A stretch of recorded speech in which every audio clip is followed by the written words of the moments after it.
À la sortie de la célébration de la Journée mondiale de la liberté de la presse, le 3 mai dernier, le journalisme est toujours d'actualité. Alors que vive la presse, que vivent les hommes et femmes qui constituent justement ce corps. Nous recevons aujourd'hui pour vous l'une des figures marquantes de la presse congolaise. Il est journaliste de renom, il a su s'imposer par ses analyses, sa pertinence face aux invités, justement sa cohérence dans les faire et le dire, mais pas que. Il a une certaine rigueur dans la sélection de ses invités, dans plusieurs sorties médiatiques, spécifiquement dans versions croisées qui ne croisent pas forcément la version de ceux qui les suivent. Mesdames, messieurs, le décor est planté. Alors, vous allez rester avec nous parce que oui, vous allez commencer. C'est pour ça que je vous dis bonjour et bienvenue.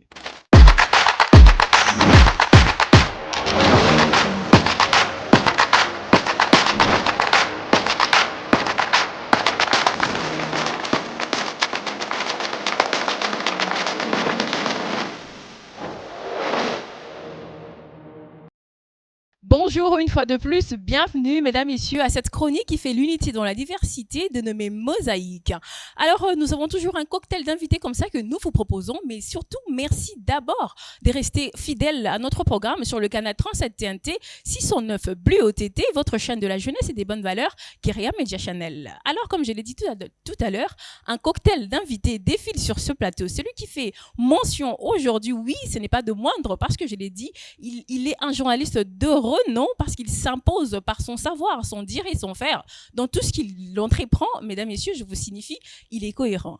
Et nous allons découvrir avec vous parce que là, il s'agit de Gaëtan, à qui je dis bonjour et bienvenue sur ce plateau. Bonjour Ketia et merci infiniment pour l'invitation premièrement et merci surtout pour cette introduction où tu me dépeins comme un journaliste de renom. Je l'accepte, tout à fait. Je ne veux pas descendre de ce piédestal en tout cas parce que tous les jours on travaille pour être bon et meilleur. Et heureusement que tu n'as pas fait fausse modestie, sinon non, moi ça m'aurait choqué. Je le ferai pas, je le ferai pas. Alors déjà, il faudrait signifier qu'il y a beaucoup de personnes comme moi par exemple qui vous prennent en tout cas comme modèle et vous avoir sur ce plateau est pour moi un signe de beaucoup de respect. Monsieur Gaëtan Kobabourandi. Merci encore une fois pour ce très bon programme Mosaïque qui met dans ma tête une mosaïque d'idées, etc. Ouais. Et je dirais que la chaîne aussi est magique.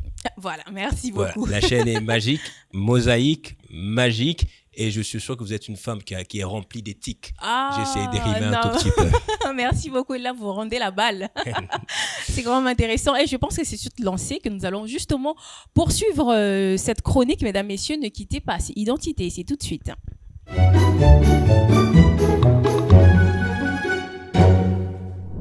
Alors, Gaëtan, je vais déjà dire ton nom au préalable. Gaëtan Kobabourandi, ton nom complet. Oui. Gaëtan Kobabourandi Kabouya. Chigeregere. Alors, j'ai ajouté sur les réseaux sociaux Chigeregere, qui n'est vraiment pas mon nom. Okay. C'est pas mon nom de naissance. Ah, d'accord. C'est le nom de mon grand-père. En hommage. En hommage à lui. Je ne l'ai pas connu et j'étais en quête de quelque chose. Je me disais, on m'a toujours bien parlé de mon grand-père et je voulais bien porter ce nom d'un homme. Je dirais, il y a plus de 70 ans passés, c'était un intellectuel. Comme toi. Parmi les personnes qu'on appelait les évolués, c'était un évolué, une personne qui n'aimait pas le mensonge, qui avait beaucoup de valeurs et qui a imprimé ces valeurs dans tous ses enfants jusqu'à ce que j'hérite de ces valeurs de mon père. Et je connais vraiment pas mon grand-père et je porte ce nom-là, Chigeregere, en son hommage. Et fièrement, bien que ce nom-là n'ait pas de sens. Ça n'a vraiment pas de sens, Chigeregere. Ça veut dire ce que ça veut dire. Ah d'accord, nous allons pas rentrer dans le tréfonds. Lieu et date de naissance. Je suis né à Kinshasa ici, à l'hôpital à la clinique Ngaliema. D'accord. Le 6 août d'une certaine année. Voilà. D'une certaine année. Voilà. On va se contenter de ça. Yes. Votre fonction, selon vous?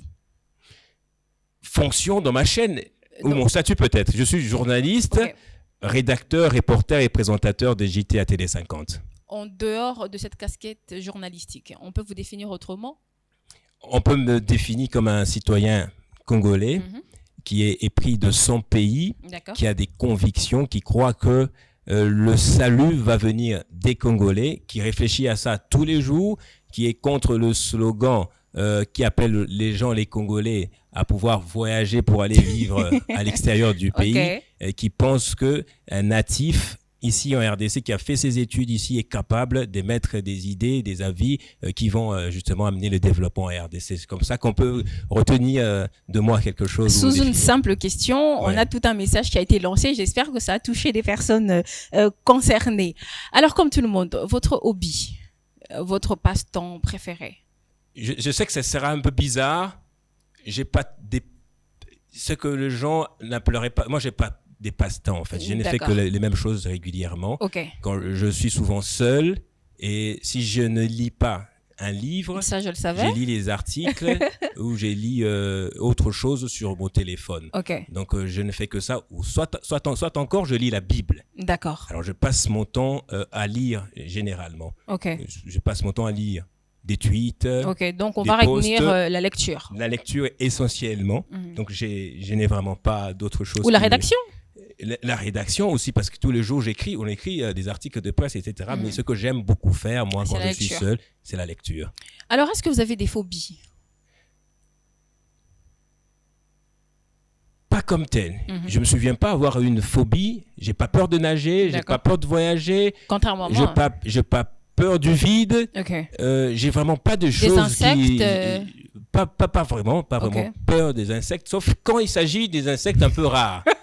Je ne sais pas si vous êtes déjà arrivé de voir des insectes qui sortent quand il y a eu l'humidité quelque part. Alors, c'est pas vraiment quelque chose agréable à voir, mais sauf ça, mais sinon, je n'ai vraiment pas de phobie non plus. Super. Alors, vous avez un casier judiciaire? Non. Mon casier judiciaire est vierge, comme la Sainte Vierge Marie. Déjà qu'aujourd'hui, c'est le 13 mai, nous célébrons justement la Vierge Marie pour les catholiques. Alors, l'un des moments douloureux de votre vie? Alors, ça reste la mort de mon père. Oui, mon père est décédé en 2011. En 2011, j'ai terminé mes études secondaires. Je devais rentrer à l'université et il me suivait de très près. Parce que je suis venu voir mon père, je me destinais à faire le droit. D'accord. Mais à un moment, j'ai perdu ce goût-là du droit. J'ai rencontré mon père, permettez-moi de l'appeler gars, c'était un gars très sympa, très cool. Mon père, on discutait de tout comme ça. Il pouvait me voir avec une fille en cours de route, lui il rentre du travail, il me dit « Hey petit, tu veux que je te l'épouse ou quoi ?» donc il peut facilement, il me voit avec une femme, c'est un plaisir pour lui de me voir avec une femme. Il est prêt à sortir de l'argent pour que je la marie directement tout de suite, ou pour qu'il la marie pour moi plutôt. Alors, je lui ai dit que je ne voudrais plus faire le droit, je veux faire autre chose. On a commencé à réfléchir ensemble. Il m'a dit, mais tu peux faire la communication. Je ne connaissais pas la communication. Il m'a dit, c'est quoi papa? Il a commencé à m'expliquer, tu vois, tu peux faire la communication politique, tu peux devenir communicant des entreprises, tu peux même devenir journaliste. J'ai dit, d'accord papa, je vais le faire. Alors, je te prends l'inscription à l'UCC. Il est lui-même parti prendre l'inscription pour moi. Après, il est décédé. Il est parti. Donc j'étais désemparé, déboussolé. Et je vous dirais que j'ai passé depuis sa mort jusqu'à aujourd'hui, j'ai presque plus vraiment quelqu'un à qui je parle sincèrement de tout et qui me comprend, parce que mon papa était quelqu'un qui réfléchissait beaucoup et c'est un intellectuel aussi qui me comprend facilement. Donc c'est l'un des moments les plus douloureux de ma vie, de me voir où je suis aujourd'hui, journaliste. Il serait fier de moi, je suis sûr. Et j'aurais aimé aussi que mon père me suive à la maison. Il m'aurait porté beaucoup de corrections, me disant par exemple, non, mais ce mot-là que tu as prononcé, c'est pas comme ça qu'on dit. Donc, je regrette beaucoup la disparition de mon père. Que l'âme de papa repose une fois de plus en paix. Alors, on peut passer vite, on peut tourner très rapidement cette page en parlant de moments honorifiques de votre carrière. En tant que journaliste? Oui. J'ai été honoré quelques fois. J'ai été honoré à l'université où j'ai étudié par des jeunes d'une certaine promotion qui m'avaient invité lors d'une grande cérémonie. J'étais honoré devant beaucoup d'étudiants. J'ai déjà participé à des collations des grades académiques en tant que personnalité retenue pour tenir un discours de motivation à l'endroit des étudiants. Ce sont là les deux moments que je trouve les plus honorifiques. Mais sinon, il y a eu d'autres petits moments, mais qui sont aussi honorables. Mais les plus honorifiques, sont ces deux moments-là. Alors, Gaëtan, j'espère que tu as été vrai dans tes réponses. Je l'espère. Merci beaucoup d'avoir joué le jeu. Mesdames, messieurs, oui, c'est la fin de cette première partie de cette émission. C'était Identité. Ne quittez pas, restez avec nous tout de suite. Phare du jour.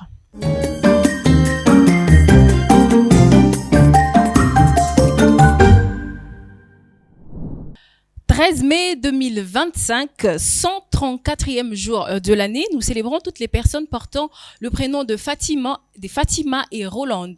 Alors, si vous en avez dans votre entourage, il est temps de leur souhaiter un joyeux non-anniversaire.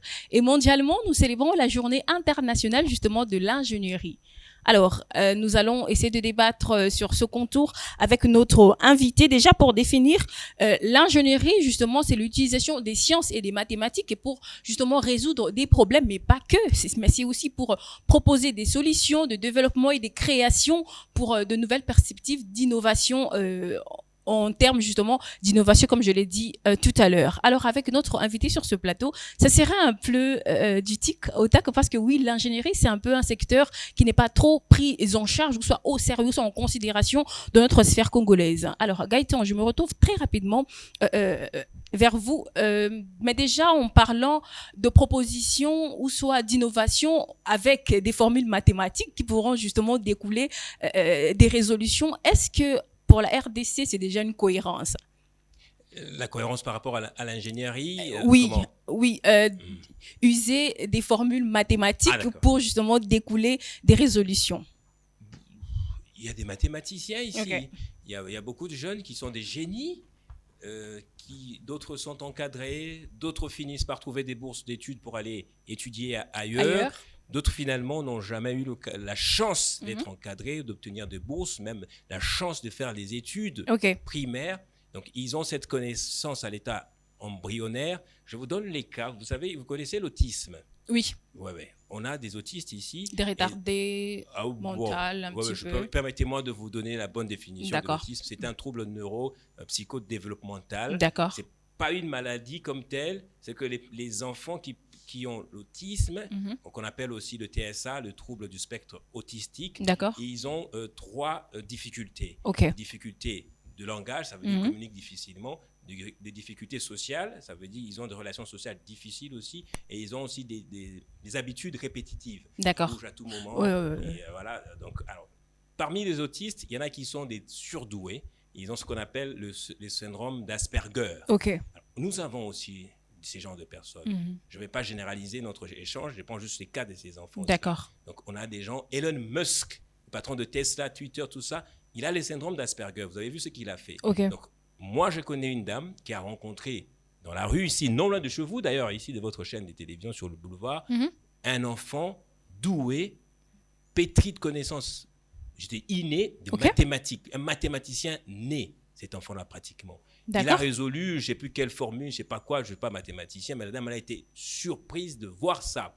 Vous voyez, un tel enfant se retrouve dans la rue avec ce don-là de Dieu, un génie, mais un génie qui n'est pas exploité, malheureusement. Vous voyez, c'est de la même façon aussi, on a beaucoup de jeunes ailleurs, dans nos communes, etc.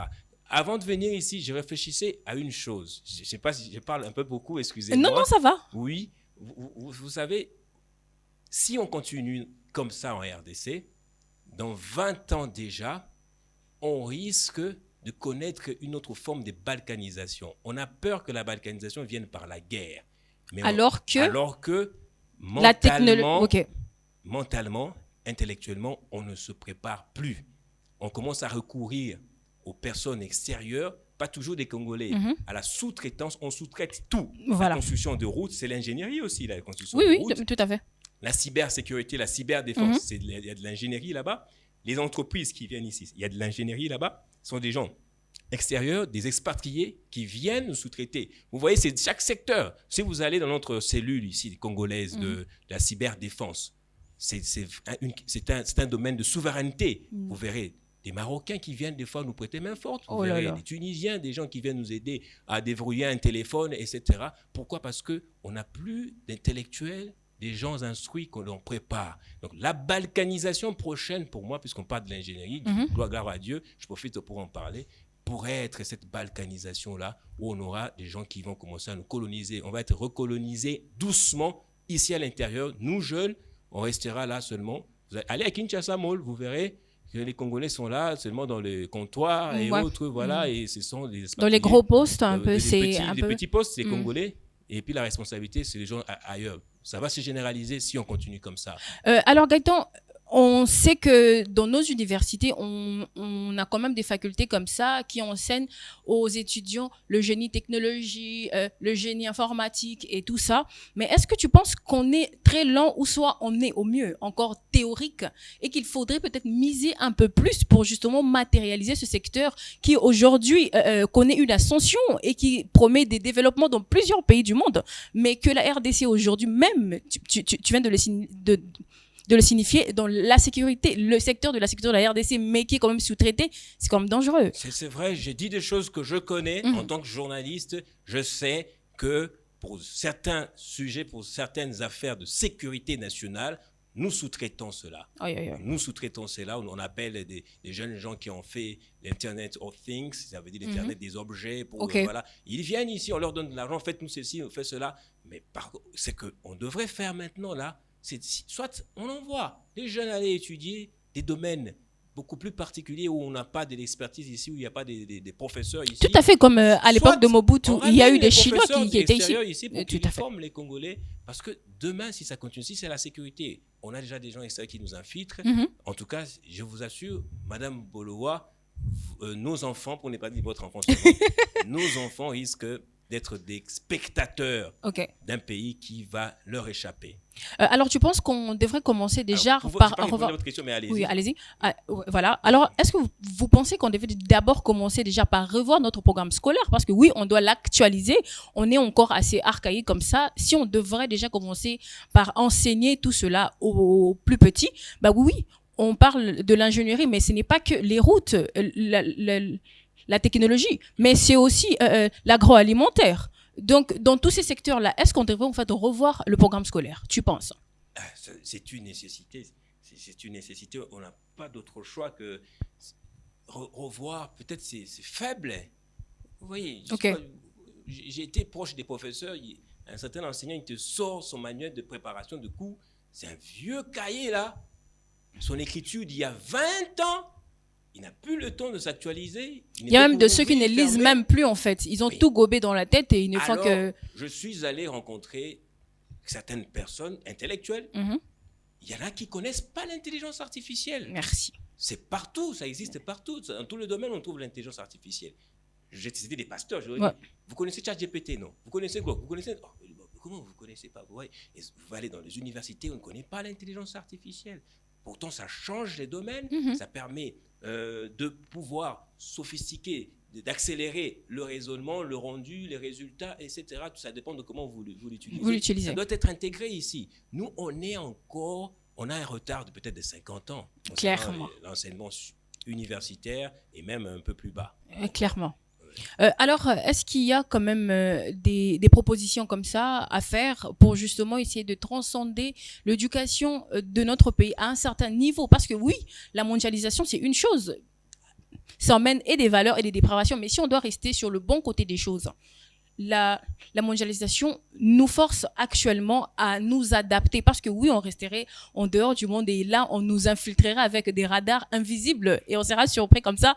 La RDC sera bombardée par je ne sais qui. Alors, est-ce que tu penses déjà qu'il faut mettre en place des propositions pour justement élever les niveaux éducationnels de la RDC? Oui, je pense qu'on doit, c'est ça je réfléchis juste maintenant, on doit faire des états généraux de l'enseignement, mais pas dans le sens que nous le faisons là, d'amener les gens, je sais pas, Rotana, ils se font une certaine table ronde. Non. Ça veut dire, j'appelle ça états généraux, c'est comme l'armée, un rassemblement vraiment, comme si on appelle tous les militaires à se réveiller.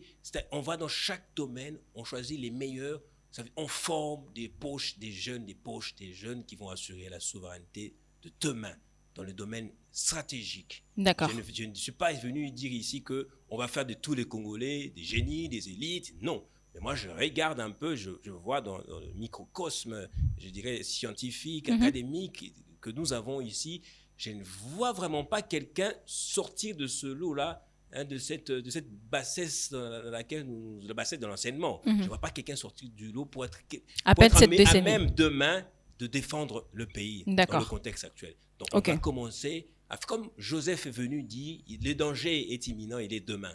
Qu'est-ce qu'on fait? On fait des réserves. Voilà, tout à fait. On fait des réserves des jeunes. On fait des réserves. Maman Denise, peut-être, on prend 50 jeunes, on l'envoie ici. etc. On l'envoie là-bas. Voilà, on fait des réserves comme ça parce que je suis convaincu que dans 20, 30, 40 ans, en tout cas, on sera toujours Congolais, mais on sera malheureux sans savoir que notre malheur, parce qu'on n'avait pas préparé. Tout à fait. Dans le passé. On n'était pas préparé. Merci beaucoup, Gaëtan. Merci surtout pour cet appel. J'espère que les autorités habilitées vont justement rentrer dans cette perspective, parce que oui, on a toujours été surprise de tout ce qui nous arrive, on n'a toujours pas l'idéologie d'anticipation, et ça c'est un appel pour justement qu'on se lève pour protéger tout le territoire congolais. Ça c'est très important. Merci beaucoup, Gaëtan. C'est la fin de cette deuxième partie de l'émission, mais on te garde encore avec nous. Nous allons poursuivre avec tous nos téléspectateurs qui nous regardent toujours leur confiance sur le canal Trans TNT 609 Bleu OTT, Kyria Media Channel, la chaîne de la jeunesse et des bonnes valeurs. Restez avec nous tout de suite, invités.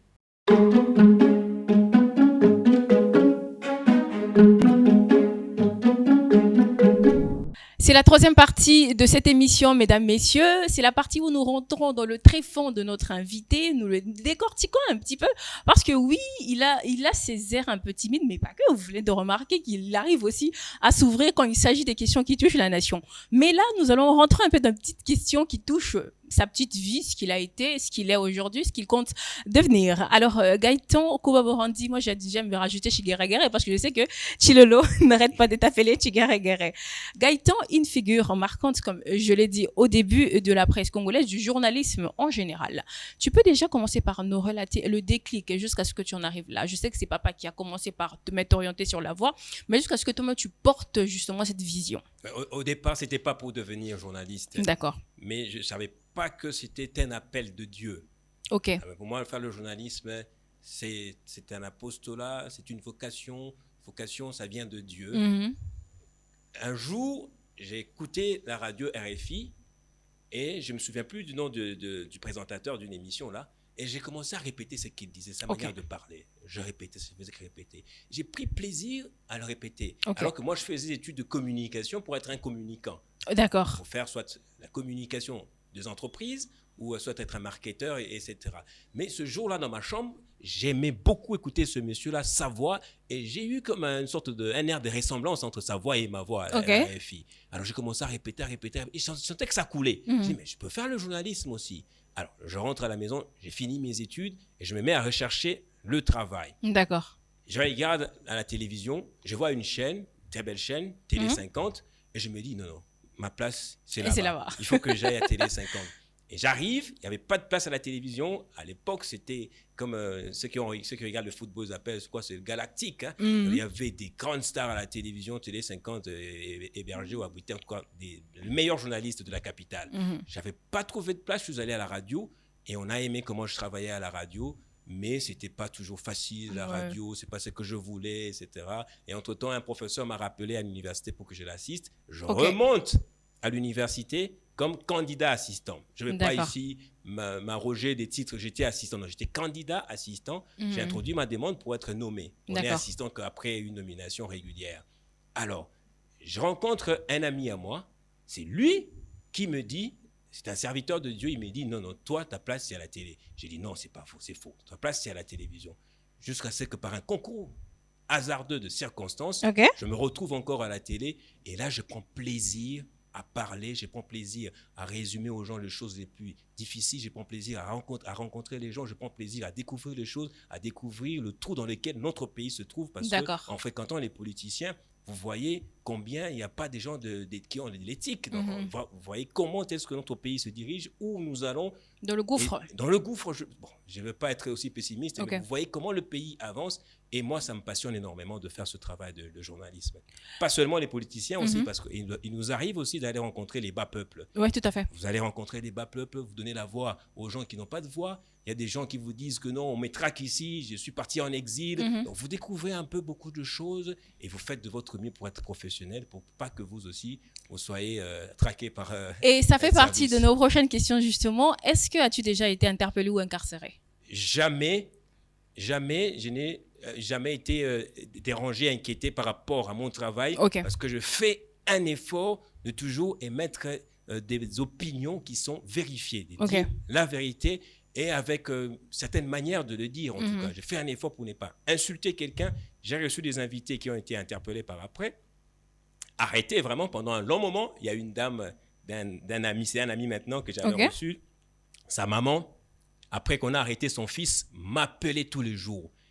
Elle me dit, c'est toi qui as fait en sorte qu'on arrête mon fils. Bon, c'est une forme d'harcèlement. Oui, il m'a dit, écoute, il a commencé à me faire le récit des choses qu'elle ne connaissait pas. C'était comme ça, tu l'as appelé, donc tu avais préparé avec les gens de l'ANER, tout ça pour qu'on arrête mon fils. C'est toi, il fallait qu'on arrête, tu as fait arrêter mon fils. J'ai dit, votre fils est venu, il a dit ce qu'il a dit. On l'a arrêté parce qu'il a dit ce qu'il voulait dire. Moi, je le recadrais. On ne m'a pas inquiété. Pourquoi? Parce qu'à chaque fois, je le recadrais. D'accord. Et je lui disais, ce que vous dites, ça n'engage que vous. OK. Alors, j'ai fait de mon travail, j'ai fait de mon mieux pour faire comme mon chef Jean-Marie Kassamba, qui n'a jamais été inquiété. Pourquoi? Parce qu'il fait de son mieux pour ne pas diffamer les gens, pour ne pas insulter, pour ne pas divulguer certains secrets qui sont secrets défense. Tout à fait.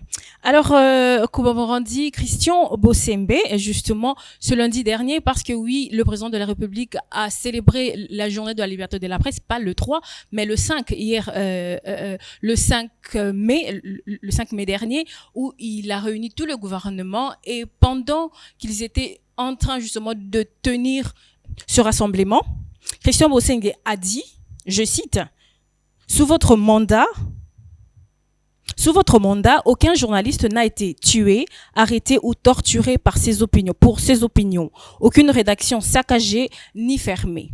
Alors, après justement cette affirmation, il y a eu beaucoup de messages qui en sont découlés parce que oui, on a cité Stanis Boujakera, on a cité Patrice Adonis qui est peut-être mort dans un autre contexte mais qui était quand même dans le régime de Monsieur Fachi. On a parlé de l'exilé Steve Wemby aussi et plein d'autres journalistes. Alors, est-ce que tu penses que les restrictions qu'on impose aux journalistes font en sorte qu'il y ait quand même une non-liberté de la presse, d'une certaine façon? Ma manière de... Ce que j'en pense justement de la liberté de la presse en RDC, la liberté de la presse en RDC est un peu, je dirais, les journalistes ne sont pas trop inquiétés, ça je dois quand même le reconnaître. Actuellement ou toujours? Mais malheureusement, le CESAC ne fait pas bien son travail. Ce qu'on oublie, il faut bien placer le curseur. D'accord. On a ça, c'est la politique. La ligne ici, c'est la politique. On a le gouvernement ou le gouvernant. On a la population, la société civile et l'opposition peut-être. Et puis, on a un régulateur, on va l'appeler le CESAC qui vient. Il est placé là pour pouvoir. Il ne doit pas être du côté du pouvoir en réalité parce que c'est une institution d'appui à la démocratie. D'accord. Ça dit, la démocratie, c'est le peuple. Okay. Il doit plus bouger vers le peuple, défendre les intérêts et de la société civile, et de l'opposition, et de la population. Vous voyez, malheureusement, M. Bossembe est venu se rapprocher de plus en plus du pouvoir. Il est devenu un acolyte, d'après moi, du pouvoir en place, alors que quand vous lisez la loi organique qui a créé le CESAC, vous comprendrez que le CESAC n'a pas pour mission de venir faire l'éloge du président de la République, non. D'accord. En réalité, lui, en tant que président d'une telle institution, il devait avoir un discours, là il improvisait. Dans ce discours-là, il fait un état des lieux bien chiffré, il cite les choses, il cite les difficultés que rencontrent les médias publics et les médias privés. C'est ça, le président du CESAC. Il se donne un certain poids vis-à-vis du pouvoir. Les présidents devaient avoir peur de lui, en réalité. Ou soit ne pas avoir peur de lui, mais les considérer quand même. Mais en faisant le travail d'un acolyte comme ça, c'est bien beau. Vous aidez les présidents de la République, mais après, qu'est-ce que l'histoire retiendra de vous? Vous voyez, le CESAC a pour mission notamment, à la RTNC. Est-ce que les opposants passent maintenant là? Non. Il dit non. RTNC, vous ne faites pas bien votre travail. Faites passer les gens. Il remarque que les médias sont en train d'être fermés parce qu'ils ne sont pas viables. Il n'y a pas de moyens. Okay. Il ne vient pas leur donner les moyens, mais il réfléchit. C'est ça le CESAC. Assurer une certaine viabilité aux médias. Il réfléchit, non. Qu'est-ce qu'on peut faire? Pouvoir en place. Et voilà, il y a des subventions pour les médias aussi. Voilà. C'est ça le CESAC en tant que contrôleur, en tant que conseil, surtout. C'est pas de fermer Canal+, c'est pas vraiment ça le travail du CESAC. Et alors, est-ce que vous pensez que le journaliste actuellement vit une non-liberté justement de la presse? Les journalistes congolais ont choisi maintenant, compte tenu des difficultés, de la précarité, de se ranger toujours quelque part pour se retrouver. Donc les journalistes eux-mêmes choisissent de se lier les mains, malheureusement. c'est difficile d'être totalement libre parce que vivre sera difficile pour vous. Donc, il y a une certaine liberté de la presse qui est relative. Il n'y a pratiquement pas une seule chaîne de télévision qui se revendique comme chaîne de l'opposition ou peut-être une chaîne totalement indépendante. Il n'y a pratiquement pas. Autrefois, ça existait quand même. Ouais, ça doit quand même inquiéter le pouvoir ou le gouvernement. Il n'y a vraiment pas une chaîne qui dit nous, on est, soit pas revendiqué, mais une chaîne dont la ligne éditoriale vous laisse voir que la chaîne est totalement libre. Il n'y en a presque pas. C'est un problème. Les journalistes s'auto-censurent. Voilà. Il y a plus d'auto-censure. Pourquoi? Je n'ai pas de réponse définitive, malheureusement. Ok, alors je pense que tu as quand même la réponse, mais tu ne veux peut-être pas prendre le devant dessus. Alors Gaëtan, il y a un communiqué qui a été lu à la RTNC qui a quand même fait couler encre et salive, qui était justement un communiqué des agresseurs de l'autre côté dans l'est de notre pays. Et tout de suite, il a suscité un débat sur le plateau de Top Congo où Christian Lusakono s'est dédouané d'un commentaire dessus parce que oui, le CESAC avait dit aucun plateau de télévision ne devrait tenir de propos disant qu'aucune vidéo de RDC n'était tombée s'il n'y avait pas la présence d'un ministre de la Justice, d'un ministre de la Communication, de lui-même le corps du CESAC et même de ceux de la Défense. Mais on n'a pas senti la RTNC s'inquiéter. Est-ce que tu peux porter un jugement dessus? J'espère que vous ne cherchez pas de problème avec M. Bossembe. Non, aucun problème. En tout cas, on est juste en train de parler, puisqu'on est dans le mois de mai. On parle de la liberté de la presse. On fait tous partie du corps. On peut dire que c'est le mois de la presse, peut-être. Voilà. Donc, on fait tous partie du corps du corps journalistique. Je vous taquine, c'est pas grave.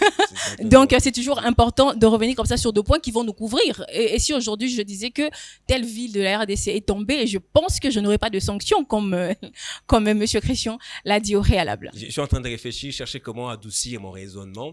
Parce que quand je suis seul, mon raisonnement est quand même un peu poignant à l'intérieur. C'est en vertu de rien que M. Bossembe avait pris cette décision-là d'interdire aux médias de dire ce qui est, peut-être. C'est en vertu. Et si c'était partant des intox, en fait, parce qu'il y avait une guerre médiatique qui. Moi, je pense que ces genres de propos participent à la stigmatisation des gens.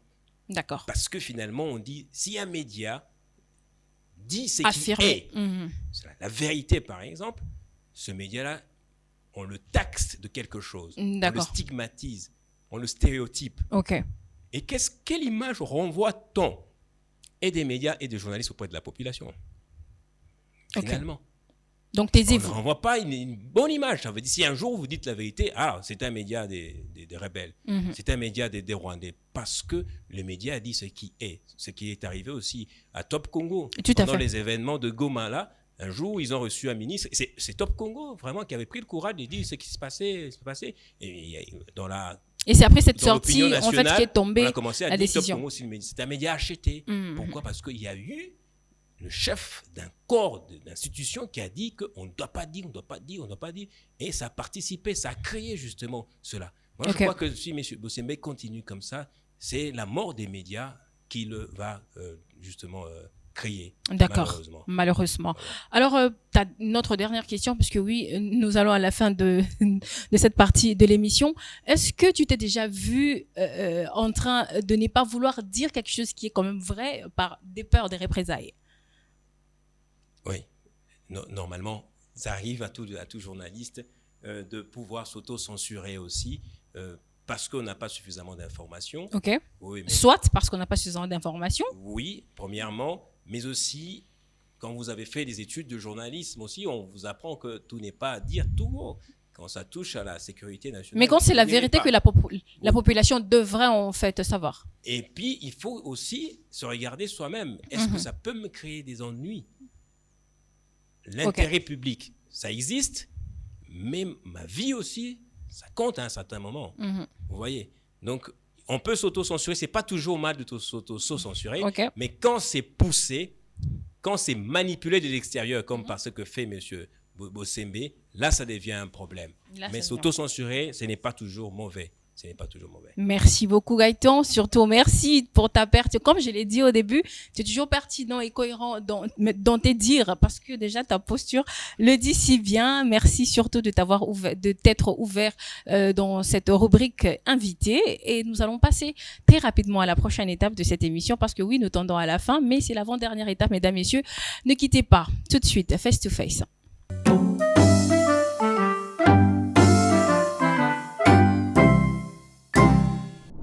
Et oui, je sais que c'est le moment fatidique tant attendu par beaucoup de téléspectateurs et voire même nos internautes parce que oui, nous allons rentrer un petit peu dans le tréfonds de notre invité. Est-ce qu'il saura nous dire répondre véridiquement à nos questions?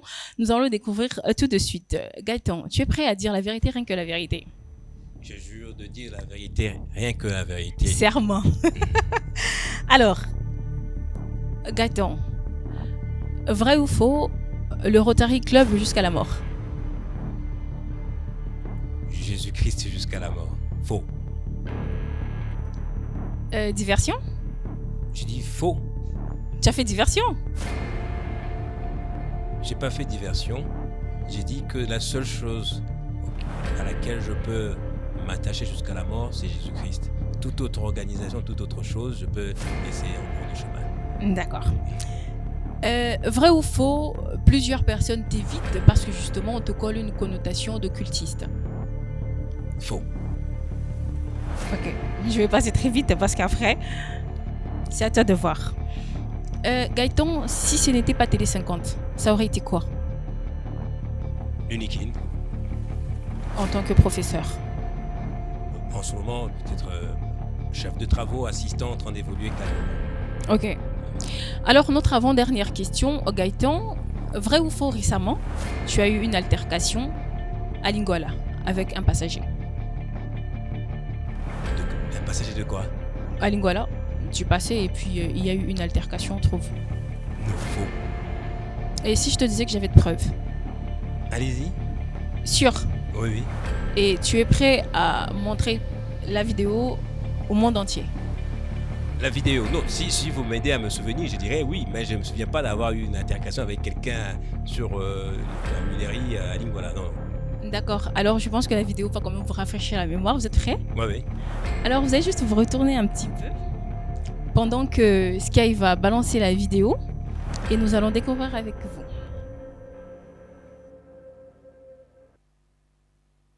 Vraiment pour t'encourager à être l'homme que tu es. Intègre, honnête et simple. Et deuxièmement, pour te souhaiter tout le bonheur du monde. Sache que tu n'es pas seul, je suis avec toi, en pensée, en prière et dans les cœurs. Continue d'avancer avec courage, avec confiance et surtout avec l'aide du Créateur du ciel et de la terre. Que la paix, la force et l'amour t'accompagnent au quotidien. Toute mon affection fraternelle et amicale, Claver Kouba. Merci. Oh. Oh, non mais c'est magnifique, nos premières lames du mois de mai. On vous laisse le moment de vous reprendre, mesdames, messieurs. Vous venez de suivre la vidéo d'un témoignage d'un de ses frères. Lui-même, il va avoir le plaisir de citer même son nom, de quelle position est-ce qu'il occupe dans la famille.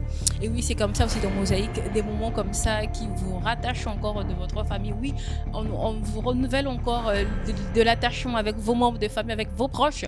Oui, c'est aussi ça le but de notre émission. Alors, Gaëtan, qui c'est? C'est mon frère, on nous confondait beaucoup plus quand on était plus jeunes. Ok. Maintenant, je crois qu'il a beaucoup plus la de joue barbe, là. Oui, il a la joue là. Nos visages se distinguent maintenant. Alors, c'est pas seulement un frère, c'est un ami aussi. D'accord. Ouais. Pourquoi? Parce que on a fréquenté les mêmes écoles, on a joué aux mêmes jeux, et surtout, on a partagé les mêmes amis.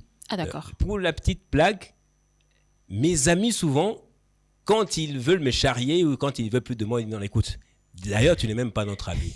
On part jouer avec on part, tu n'es pas notre ami. Il dit, il faut y avoir un syllogisme. Il dit, Gaëtan est le petit frère de Claver. Claver est notre ami. Donc, Gaëtan est notre petit frère. Alors là, n'est pas notre ami. Je disais, mais ces gars, des fois, je voulais qu'ils soient plus dans mon carré d'amis, mais pas le choix parce qu'on est dans la même université. Tout à fait. Des fois, à l'université, dans le home où j'étais avec mon frère, on avait passé des moments des fois difficiles aussi. Et il dit, ces moments sont difficiles. Hein. Il trouve une idée, on va cuisiner ça. D'accord. Avec peu d'argent, il trouve une idée. On mange comme ça pendant une semaine, lui et moi seulement. On reste là, on se plaint pas. Okay. Jamais on s'apitoie sur notre sort. Nous, il y a telle chose. Non. On regarde toujours vers l'avant. Et je crois que c'est une personne qui m'inspire beaucoup. Il est très brave. Et c'est quel effet ça te fait d'entendre ça? Je ne suis pas habitué à les voir parler comme ça. Okay. Et je suis émerveillé parce que moi, les gens disent qu'il est plus sociable que moi. Mm-hmm. Oui. Okay. Parce que lui, il est calme, on est calme aussi. Mais lui, il rigole, il va chez les gens facilement. Mais moi, s'il n'y a pas un événement, je ne sors pas. Okay. Donc, il est plus sociable que moi et c'est quelqu'un de très bien. Très bien, mon frère. Oh, merci. En tout cas... Ici, c'est à la maison. OK. Ici, c'est à la maison. Nous, ça nous a plu que ça t'ait plu. Merci beaucoup. Merci pour cette surprise, en tout cas. Tout à fait. Et je vais te demander, vous avez fait comment pour l'avoir? Non, ça, on ne dira pas. Un journaliste ne fixe jamais sa source. Si, je voulais le remercier parce qu'il va suivre. Merci beaucoup, Claver, pour ces mots. Tout à fait. Ça me touche profondément. Mm-hmm. Et te voir en pleine forme comme ça, je crois que juste après cette émission, je t'appelle en tout cas pour passer te voir. Ouais. Ah, merci beaucoup. Et alors, voilà, objectif atteint. Une larme coulée un petit peu. C'était aussi ça l'objectif avec Mosaïque. Mesdames, messieurs, ne quittez pas, restez avec nous parce que oui, c'est la dernière étape de cette émission. Moment d'humour où nous allons un petit peu nous dégourdir et puis chuter en beauté.